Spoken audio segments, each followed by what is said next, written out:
राधे राधे, जय श्री कृष्णा। कैसे हैं आप सब? आप सभी भक्तों का मेरे लड्डू गोपाल चैनल में बहुत बहुत स्वागत है। तो देखिए, आज की वीडियो होने वाली है, क्या हम सुबह को जल्दी स्नान नहीं कर पाते हैं तो लड्डू गोपाल जी की सेवा कैसे करें। और सुबह हम जल्दी नहीं उठ पाते हैं तो लड्डू गोपाल जी की सेवा कैसे करें। और अगर हमारे पास पहले से लड्डू गोपाल जी हैं और बीच में सेवा छूट गई है तो हम सेवा कैसे करें, इसी बारे में होने वाली है। तो देखिए, पहले तो आप ना सुबह अगर आप जल्दी नहीं भी उठते हैं तो तब भी आप लड्डू गोपाल जी की सेवा कर सकते हैं। और क्योंकि लाला को आप देर से जगाइए, पहले आप अपने बच्चों को स्कूल भेज दें और पतिदेव को ऑफिस भेज दें, उसके बाद आप लाला को जगा सकते हैं स्नान करने के बाद, है ना। तो देर से पूजा कर सकते हैं। ये नहीं होता है कि आप सुबह सुबह पहले भगवान जी की ही पूजा करो फिर अपने घर के काम करो। ऐसे में भगवान जी बिल्कुल खुश नहीं होते हैं, क्योंकि हम गृहस्थी में हैं तो हमको पहले अपना काम देखना है, उसके बाद आप भगवान जी की पूजा कर सकते हैं। ऐसे भी भगवान जी प्रसन्न रहते हैं, है ना। और अगर आपकी सेवा छूट गई है और अब आप पूजा करना चाहते हो ना, अच्छे तरह से आपके मन में भाव आ रहे हैं, तो आप बिल्कुल कर सकते हैं। कोई बात नहीं, आपकी बीच में सेवा छूट गई थी और अब आप उनकी सेवा कर सकते हैं।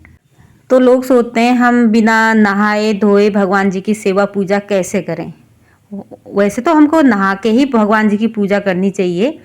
और चलिए, मैं आपको एक कहानी सुनाती हूँ जो थी कर्माबाई। भगवान जी की अनन्य भक्ति थी, उनका नाम था कर्माबाई। वो रहने वाली थी राजस्थान की।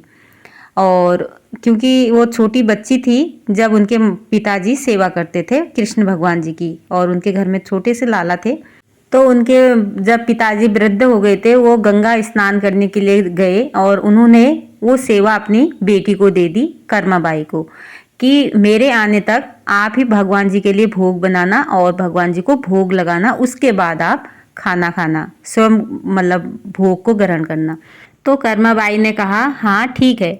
तो इसके बाद जब उनके पिताजी चले गए तो कर्माबाई भगवान जी की सेवा करने लगी और पूजा करने लगी। तो फिर उनके लिए वो खिचड़ी बनाती हैं और खिचड़ी का भोग बना के भगवान जी को भोग लगाती हैं और कहती हैं भगवान जी आओ खिचड़ी खा लो, और जैसी भी बनी है, अगर नमक मिर्च कम भी है तो आप खा लेना चुपचाप, ठीक है, ऐसा बोल के वो आ जाती है मंदिर से। तो थोड़ी देर में देखने जाती है कि खिचड़ी वैसे ही रखी है। तो वो सोचती है कि भगवान जी ने तो खिचड़ी खाई नहीं, भोग लगाया ही नहीं। फिर जाके भगवान जी क्या कमी हो गई है, और फिर से वो घी डाल देती है खिचड़ी में कि घी तो कम नहीं हो गया, कहीं पिताजी ज़्यादा घी तो नहीं डालते थे कि भगवान जी ने जो खिचड़ी नहीं खाई। तो फिर से आ जाती है वो मंदिर से, भगवान जी अब खा लो। तो भगवान जी ने फिर भी भोग नहीं लगाया। अब वो फिर से गई मंदिर में, फिर रोने लगती है, वो बहुत ही रोने लगती है। तो भगवान जी स्वयं आ जाते हैं, कृष्ण भगवान जी, और वो कहते हैं कि आपने पर्दा नहीं लगाया था, इस वजह से मैंने नहीं खाया। तो फिर उन्होंने पर्दा लगा दिया कर्माबाई ने, और फिर भगवान जी खिचड़ी खाने स्वयं आ जाते हैं। और जब उन्होंने भगवान जी ने भोग लगा लिया तो उसके बाद खुद कर्माबाई भोग ग्रहण करती हैं। तो कर्माबाई बिना स्नान करके भोग बनाती थी भगवान जी के लिए। अब बताइए, भगवान जी स्वयं ग्रहण करने आते थे कर्माबाई की खिचड़ी का। अभी भी वो खिचड़ी का भोग भगवान जी को लगाया जाता है जगन्नाथपुरी में, जगन्नाथ भगवान जी को। तो फिर एक दिन एक संत महाजन आए और कर्माबाई से कहा कि कर्माबाई आप बिना स्नान किए भगवान जी को खिचड़ी का भोग लगाती हैं, आपको पाप लगेगा।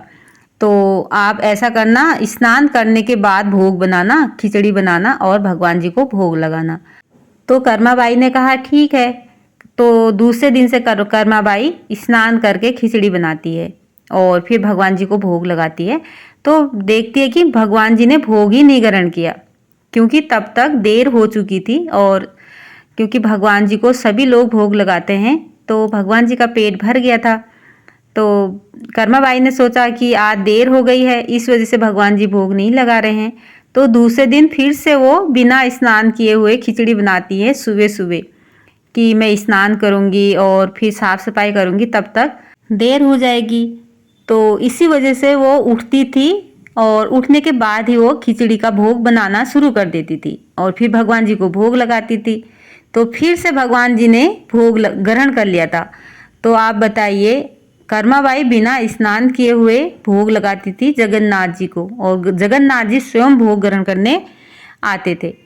तो कैसी अनन्य भक्त होगी कर्माबाई, कितना प्यार होगा भगवान जी के प्रति उनको, जो कि भगवान जी बिना स्नान किए उनके हाथों का भोग ग्रहण करते थे।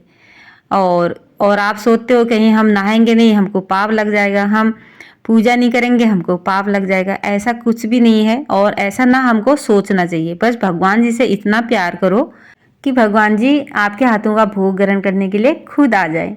तो राधे राधे दोस्तों, यही थी छोटी सी वीडियो पसंद आती है तो लाइक करना, शेयर करना, कमेंट करना और मेरे चैनल को सब्सक्राइब करना। तो बताना आपको वीडियो कैसी लगी और आप अपने लाला की लड्डू गोपाल जी की खूब सेवा करें। राधे राधे, जय श्री कृष्णा, थैंक यू।